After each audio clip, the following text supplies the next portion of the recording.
Y gracias por la invitación. Como usted dice, creo que todos los ecuatorianos, y bueno, desde ayer en la noche estuvimos activados ante la situación emergente que vive Zaruma. Creo que hoy por hoy a nosotros nos cumple la obligación de tomar acciones inmediatas. El COE Nacional está activado, en todo el gobierno central está ya en cada una de sus competencias generando acciones diferentes, y lógicamente al Ministerio de Inclusión Económica y Social, que me cumple la obligación de presidirlo, también nos hemos activado con albergues, con alojamientos temporales, y esos están ya con todo nuestro equipo distrital. De hecho, yo estoy pensando redireccionar alguna de las actividades y agendas que teníamos en estos días para ver cómo podemos inclusive estar de manera personal presente ante una situación calamitosa que vive la hermana ciudad de Zaruma. Ya, obviamente algo conversábamos con usted, pues el dicho dice que en guerra avisada no mata gente. Zaruma es una bomba de tiempo, ¿no? En la ciudad, su casco urbano antiguo, es una bomba de tiempo. Y supongo que alguien tendrá que resolver ese problema, ¿no? Mire, de tiempo atrás, inclusive cuando yo fui candidato asambleísta por mi provincia de La Suay en el año 2016-17, Ajá. habíamos planteado nosotros en el plan de gobierno del presidente Lazo el apoyo a la no minería por encima de los 2.800 metros sobre el nivel del mar. Esto relacionado con el tema de la minería a gran escala. Pero también habíamos afianzado la necesidad de concluir con la minería ilegal, que permanentemente ha generado daño y ha causado estos efectos en varios sectores del país, y por supuesto forma parte de las actividades que nosotros llevamos adelante. Existen carteras de Estado que tienen esa competencia. Hoy por hoy inclusive se ha suspendido la minería colindante de acuerdo a las resoluciones del COE, para que se vayan tomando resoluciones. Yo estoy de acuerdo con lo que usted menciona. Creo que ahí podemos percatarnos inclusive de el daño que causa la minería ilegal, ¿no? Sí, Ilegal, hay que hacer una particularidad, sí, sí, porque la una, minería ilegal es aquella que socava efectivamente porque no existe ninguna técnica alrededor. Hay ciertas circunstancias en el país que tienen que redireccionarse. Esto tomará decisiones del presidente, y bien dice, esto de acá venía hace muchos años atrás, sí es centenario eso. identificándose sobre estas penosas circunstancias. Hoy nos toca acudir inmediatamente. Existe el colapso de algunas viviendas ahí en el cantón de Zaruma. Nosotros hemos asumido el identificar a más de 200 personas que están siendo afectadas en este particular. Hemos generado albergues para las personas con mayor pobreza y pobreza extrema, en rangos de vulnerabilidad, personas con discapacidad, que acabo de revisar el informe por parte de nuestro distrital de allá, Fernando Apolo, y lógicamente al pertenecer inclusive a la zona en la cual nuestro zonal de acá, Juan Carlos, también formará parte de la comisión para visitar este cantón. Sí, sí, hemos visto que inmediatamente anoche se han desplegado acciones, funcionarios, ayuda allá en Saruma, ¿no? Y también seguramente se determinará áreas, incluso más que personas también, áreas, ¿no? Y qué áreas están sentidas, ¿no? Están laceradas ahí, eh, porque daría la impresión que toda la ciudad es terreno deleznable, ¿no?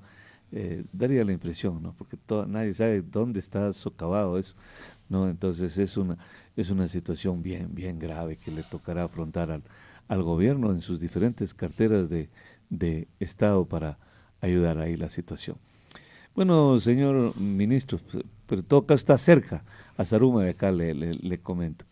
Y si es que usted va a Zaruma, le va a tocar irse a lo mejor por la carretera también más antigua, de las peores condiciones que jamás haya visto. Bueno, toda la vialidad en la provincia sufrió un abandono total, ¿no? Créalo, así, no hay ninguna exageración. Y esa carretera, peor, esa no, parece que no existiera ahí. Eh, entonces va a haber eso. Pero bueno, hablemos del objeto de su presencia. Usted venía por algo más, un poco más, más solidario, otras acciones más solidarias. Bueno, mire, usted conoce que el ministerio tiene dentro de sus competencias el dar cobertura a la gente que más necesita. Cuando yo asumí la cartera de Estado el pasado 15 de septiembre, tuvimos a bien con el presidente plantearnos varios objetivos. Hemos determinado proyectos y objetivos concretos, los mismos que empiezan a ser tangibles. Ayer, cumplía 3 meses de estar al frente de la cartera de Estado. Desde el 15 de septiembre fui nombrado ministro de Inclusión Económica y Social. Desde entonces hemos estado sin descanso. Luego de ser gobernador de la Suaya. Gobernador de la provincia vecina de la Suaya, así es. Ajá. Y para mí es un gusto estar aquí en la provincia hermana de Loja.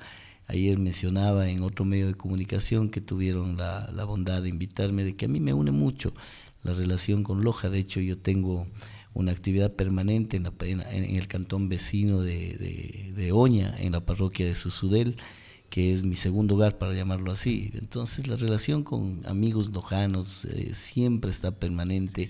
Mi visita a Loja siempre en el marco de un ciudadano, de turista, ha estado permanente, y eso obviamente me genera esa gratitud con una provincia a la cual en tiempo pasado, cuando estuvimos en el evento de la Festival de las Artes Vivas, visité, hicimos una feria del encuentro, una feria que nos permite que los emprendedores a los cuales damos cobertura, generamos créditos de desarrollo humano, pero también ayudamos a que esto se comercialice, que es lo fundamental. Ahí me había comprometido conjuntamente con el prefecto Rafael Dávila para hacer de manera conjunta una actividad en la cual nos permita ampliar el espectro. Hoy estaremos entregando a 500 núcleos familiares de la ciudad de Loja que están en el rango de pobreza extrema, con rangos de vulnerabilidad, kits de vestimenta y kits alimenticios, que de esta forma paliamos de algún momento esa dificultad que tiene el Ecuador. Usted conoce que la realidad del país es tener un 34% de gente que está en pobreza y pobreza extrema. Tenemos un país en el cual aún mantenemos desnutrición crónica infantil. Yo estuve viajando el día de mañana al cantón de Guamote y Guano que tuvo el problema también de los deslaves, y Guamote que tiene un problema inclusive igual de grave, cuando hablamos que bordea el 52% de desnutrición crónica infantil. Imagínese usted en la porcentualidad promedio del Ecuador, de aquí a 10 años, tener una población, 1/3 de la población que haya sufrido desnutrición crónica infantil. Por eso es que este ministerio toma cuerpo de lo que para el presidente es lo prioritario en materia de política pública, lo social. Y cada una de las acciones que hemos venido realizando, por supuesto que da cuenta de que eso se pone en la práctica a través de acciones concretas. Señor ministro, el marchano de este gobierno es efectivamente el cumplimiento de la palabra, del ofrecimiento en el tema de la vacunación, que nos ubicó casi como país del primer mundo, ¿no? Muy bien. No obstante, usted dice, por ejemplo, por eso es como un paréntesis, nada más, porque en medio de su enorme experiencia política puede ayudar a reflexionar. Fíjese cuando habla de Guamote, una enorme población infantil con desnutrición, un alcalde procesado por actos de corrupción, un cantante. Yo en mi vida lo he oído, créame que no lo he escuchado. Alguien puede decir, hombre, yo no lo he escuchado, pero tiene gente, tiene hinchada. Y este hombre gana producto del populismo. Ese populismo es más depredador que cualquier otro flagelo que viva la humanidad. Disculpará que sea tan categórico en esto, pero es que yo soy archienemigo del populismo, ¿no? Porque ese es el que acaba con los pueblos. Fíjese usted, otra tarea para el gobierno, el presidente Lasso, efectivamente, tal como cumplió con la vacunación, tendrá que cumplir con el tema de la desnutrición. Pero mientras no haya empleo, mientras no hayan padres que tengan sus propios recursos para alimentar bien a sus hijos y políticas de Estado, de salud favorables, bien difícil va a ser la tarea, señor ministro. Usted ha hecho una reflexión que realmente me es plausible desde todo punto de vista, porque creo que la comparto al 100%. Usted ha dicho que uno de los actos que más flagela a la sociedad ecuatoriana es el populismo.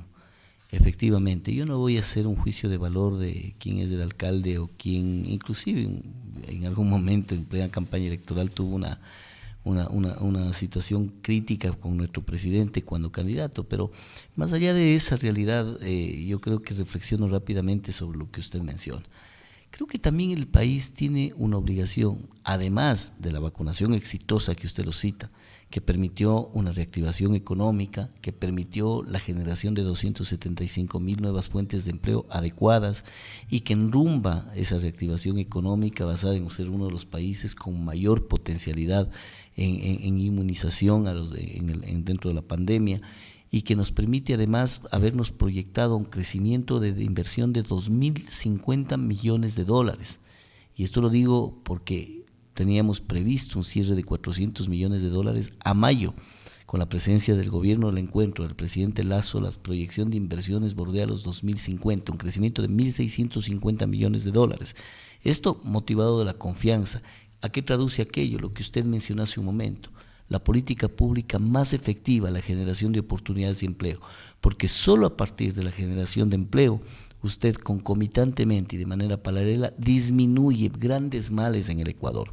Vaya contando: mendicidad, trabajo infantil, desnutrición crónica infantil, migración, inseguridad.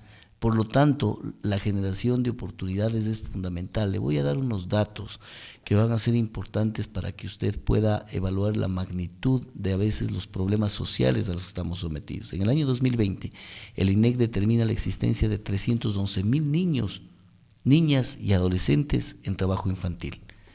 El MIES y toda la institucionalidad del Estado ecuatoriano, ¿no?, inclusive concentrado y desconcentrado, identifica 15,700.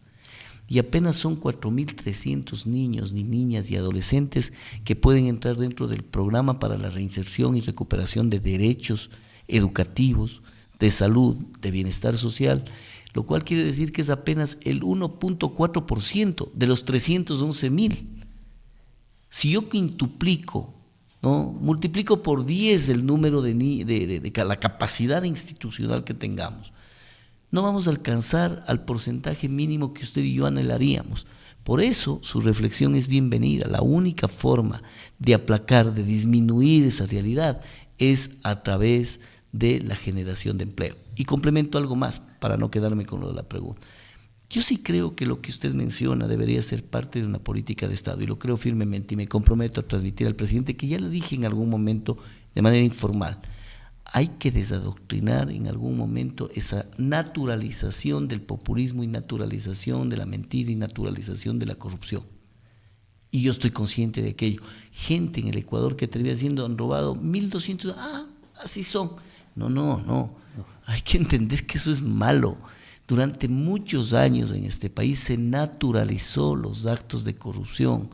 Hoy en día, así como usted hizo mención en base a la reflexión de un personaje en el país, motivado de una conversación previa social, hoy en día aquellos que casi se llevaron en saco y en peso el país aún tienen todavía un rango de aceptación y de credibilidad electoral. Lo vimos, ¿no? Gracias a Dios la gran mayoría redireccionamos nuestra forma de pensar, pero eso es ingrato para la moral ecuatoriana. Pero por supuesto que es ingrato, y comparto con lo que usted menciona. Ahora, lo que usted va a hacer el día de hoy es obvio, pues es un acto eminentemente solidario, ¿no? Muy solidario. Sí, pero si esto es reiterativo, primero que sigue siendo populista y segundo que debe ser una derrota para el gobierno. Debe ser una derrota no para este gobierno, para cualquier gobierno. Si seguimos diciendo, vanagloriándonos de las estadísticas de extrema pobreza, créame que un gobierno, cualquiera sea, ha perdido. Yo me imaginaba que iba a cruzar un poco la acción de hoy con lo que usted menciona. A pesar de no haberle conocido, pero voy interpretando su forma de ver el periodismo. Totalmente distante, ¿no? Totalmente distante, porque yo le invitaría, yo sé que suele entrevistar, pero le invitaría a reflexionar de manera conjunta con usted. Bajo esa lógica deberíamos dejar de generar grados de asistencia a la gente que más necesita. Imposible, supongo. No, por eso le dije. Por eso es que nosotros, si me permite, claro. Si nosotros tenemos la capacidad para poder dar cobertura a lo que denominamos el abrazo social del gobierno nacional, porque usted tiene gente que está en pobreza extrema, pero el objetivo macro no está en implementar acciones para ampliar los rangos de pobreza, porque eso sería por decirlo poco, estulto, ¿no? Exacto. Yo creo que por otro lado tenemos que tener la conciencia que la generación de empleo, eso es lo fundamental. ¿Qué hacemos nosotros? Capacitación para generación de emprendimientos, viabilización de los mismos a través de ferias del encuentro, capacitación para la empleabilidad. Con los primeros 2 puntos nosotros aportamos con el 0.4% al 15% de la disminución de la pobreza multidimensional rural que está en la macrometa del gobierno nacional. Eso es tangible, lo que venimos haciendo, pero es otro espacio que está bajo el Ministerio de Inclusión Económica, en el cual aportamos al ingreso, a la inclusión de aquellos ciudadanos que están en pobreza y pobreza extrema, para que den el paso hacia la clase media y disminuyamos la pobreza multidimensional. ¿Qué hacemos? Capacitación, generación de créditos de desarrollo humano, ferias del encuentro para la comercialización de sus productos, esos son temas tangibles. Pero en el otro pilar, en el pilar de lo social, porque así se distribuye el ministerio, social y económico. En lo económico le acabo de mencionar 2 aspectos, por citarlo 2, mediante los cuales aportamos para que el anhelo que tiene usted, más allá de periodista, como ciudadano, de que seamos un país que salgamos de la pobreza y no nos vanagloriemos de la existencia de ella. En el otro lado tenemos aquellos que, a pesar de los esfuerzos de un Estado ecuatoriano y de un gobierno, no salen inmediatamente de la pobreza. Mientras tanto, a ellos hay que generar una cobertura. No, este está muy bien. Aún países del primer mundo, pues hay pobreza, ¿no? Pero por supuesto. Hay pobreza, entonces eso sería... Y hay acciones de asistencia también. Políticas asistenciales, pero bien diseñadas, ¿no? No hay por dónde perdernos en eso, porque hay gente que por más esfuerzos, ayudas que recibe, no puede salir por enormes limitaciones, ya que son concomitantes a su naturaleza humana, ¿no? Y está bien. Está bien. Ahora hay un asunto que quisiera regresarme un segundo porque no me van a perdonar que no le haya tratado esto. Toda esta ley que entró por el Ministerio de la Ley, y obviamente me tendrá que perdonar. Los expertos dicen, nosotros, ¿sabes? Mensos, como somos, no entendemos mucho el tema económico. Dice, pero ¿dónde está la reactivación económica si esta es una política impuestera del gobierno? Dicen. Que no hay incentivos, que no se promueve el trabajo creando más impuestos y más impuestos para el que trabaja. ¿Cómo hagamos una evaluación contextual? Mire, yo voy a extraerme un minuto del Ministerio de Inclusión Económica y Social y voy a hablar como economista, ¿no? Para poder hacer una evaluación conjunta y poder trabajar apropiado. ¿No? Mire, el Ecuador tiene unas realidades de cifras económicas que tienen que ser analizadas con mucha responsabilidad. Ya lo citamos, las cifras relacionadas con 2 aspectos sociales: 34% de pobreza y pobreza extrema, 27.2% de desnutrición crónica infantil, porcentaje más alto de la región, solo por debajo de Guatemala, más alto que Haití, más alto que Venezuela, que tiene un porcentaje del 19%. Solo ahí identifiquemos la realidad social que vive el país. A ello súmele que 7 de cada 10 ecuatorianos que están económicamente activos, es decir, pueden trabajar, no tienen un empleo adecuado. 7 de cada 10. Apenas 3 de cada 10 ecuatorianos tenemos el privilegio de contar con un empleo adecuado. Ya habíamos hablado preliminarmente lo que significa tener un empleo adecuado y cuánto bien le hace a la sociedad en el momento en que logremos que ese objetivo se cumpla. Para aquello, la política social no puede desvincularse de la política económica y por eso se plantea una propuesta tributaria, de reforma tributaria, pero que es condescendiente, y le voy a explicar algunos temas. Primero, la vacunación tuvo una inversión, un costo de inversión, pero es inversión, ¿no? De $980 millones, no cuantificadas en el erario nacional. Claro, es descomunal. Dicho sea de paso, inversión de $980 millones en 4 meses aproximadamente, que ni siquiera el más acérrimo crítico del gobierno nacional ha hecho lo que le podría llamar yo un chiste o insinuación de un mal manejo de los recursos. Esa es la diferencia de mayo y del Ecuador de diciembre. Primera cosa, sustancialmente importante, $980 millones, cuando estábamos acostumbrados que en obras chiquititas de 40, 20 millones, todo era criticable en otros gobiernos. particularidad que es importantísima. Esa inversión requiere recursos a recuperarse para continuar con todo lo demás que tiene responsabilidad del Estado: educación, salud, bienestar social, que es lo fundamental. ¿Cómo lo logra? Con varias formas. La primera, acrecentando el nivel de inversión que tiene el Ecuador. Le había mencionado, dicho y manifestado por las autoridades competentes, 400 millones de dólares proyectado en mayo para concluir el año 21. Hoy tenemos 2.050, 1.650 millones de dólares más. Segundo rubro, la reserva monetaria, las reservas internacionales del Ecuador. Teníamos 5.000 millones de dólares. Reconozco, inclusive el gobierno anterior logró dejar en 5.000 millones de dólares. De cero que dejó el gobierno de Rafael Correa. De cero las reservas para eventos catastróficos como los que a veces tenemos que asumirlos como país. En 6 meses de gobierno tenemos 8.311 millones de dólares. Esas cifras permiten efectivamente que el Ecuador se reactive.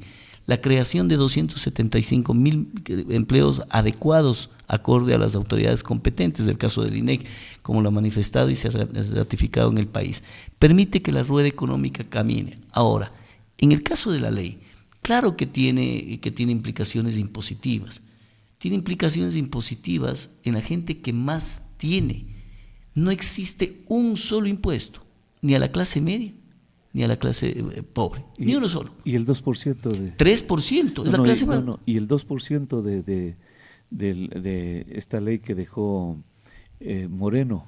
Sobre el tema de las microempresas. Sobre el tema de las se retiró, por contrario. Se retiró, más bien ese es uno de los aportes. Pero está acumulado. No, perdóneme. Dentro de la ley que hace usted mención, se retiró el impuesto del 2% a las microempresas y a los artesanos. ¿Para qué? Para fomentar ese sector. Se retiraron impuestos, por ejemplo, a los productos de uso femenino. Se han retirado impuestos de varios tipos. Se han retirado impuestos, pero sí hubo una carga impositiva al 3% de la población. 3%, que son la gente que más tiene. Ni usted, quizá ni yo, terminamos cancelando esos impuestos, pero sí lo cancela la gente que tiene recursos. Yo pregunto, pagar $170 a una persona que tiene ingresos, $170 al año, una persona que tiene ingresos de $24,000 al año, ¿será que eso es injusto, claro, inadecuado, inequitativo? No, porque tenemos que aportarlo. Ahí hay que preocuparnos por qué tan pocos pagan eso, cuando deberíamos ser más los ricos en el país, porque este país es un país rico. Bueno, ¿no? Buscamos hacia allá, ¿no? Habíamos particularizado en el tema de la ley que usted decía. Esta es una ley que genera muchos impuestos. Le he demostrado, y con datos, y podemos revisarla en un segundo momento. Me comprometo, es más, a hacer un zoom desde algún lado para tener la ley en la mano y valorarlo de manera conjunta. Muy bien, le tomo la palabra. Y el último tema, y también como economista, el alza salarial, el $25 en este año que viene, ¿qué implicaciones tiene? Positivas. Reflexionemos el origen y el génesis de la propuesta. Yo no sé, quizá me lo cuente o no, pero sí puede haber en este momento empresarios que seguramente, ¿no?, están incómodos con la decisión del presidente. Y seguramente esos empresarios que votaron por el señor presidente, lo votaron a plena conciencia de que el ofrecimiento en campaña electoral fue ese. Por lo tanto, nadie puede decir que el presidente toma aisladamente una decisión de generar una dignificación del salario e ir incrementando, porque tanto la generación de empleo como la dignificación de la remuneración de ese empleo es complementaria para que se logren los objetivos. Así que eso de ahí viene de una campaña electoral en la cual usted le escuchó, yo le escuché al presidente y empezamos a cumplir. En este gobierno lo que se dice se cumple, ¿no? Lo que se compromete se hace. Y por eso el incremento de los $25 parte de un hecho, primero de cumplimiento de oferta de campaña y luego de dignificación complementaria para la generación de empleo. Luego, la dinamización de la economía. Créame, ayer al mediodía estuve con un grupo de empresarios y me decían cómo se reactivó la economía. Y me contaban de la cantidad de fuentes de empleo que habían creado, pequeñitos, datos pequeños, aislados, pero que sumándolos en el país van empezando a generar una mejora en la calidad de vida de los ecuatorianos. Cuando usted tiene y complementa esto y genera confianza, cuando tiene la probabilidad de haber crecido inimaginablemente a una inversión de 2.050 millones de dólares. Déjeme darle un dato del año 2020, todavía no tendremos el 21. Colombia tenía una inversión de 11.300 millones de dólares. Perú tenía 9.700 millones de dólares. Nosotros, 400. ¿Sabe cuál estaba proyectada para el 21? 400. Hoy, si bien todavía estamos lejos de Colombia y de Venezuela, se proyecta 2050. Esa es la diferencia del Ecuador de mayo y el Ecuador de diciembre. Ahí le estoy dando datos macroeconómicos que efectivamente ponen a rodar la economía.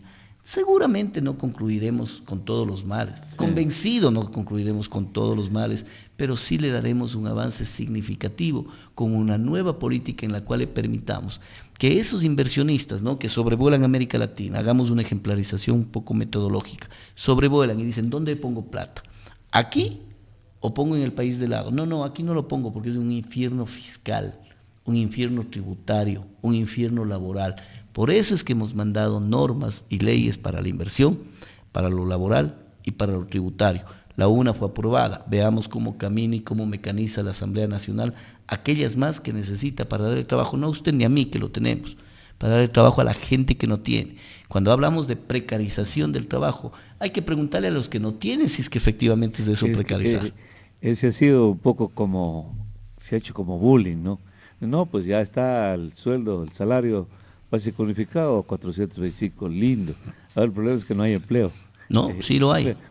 Sí lo empieza a haber, 275,000 nuevas fuentes de empleo en 4 meses. Y lo que estamos haciendo es mecanizando para que la inversión venga.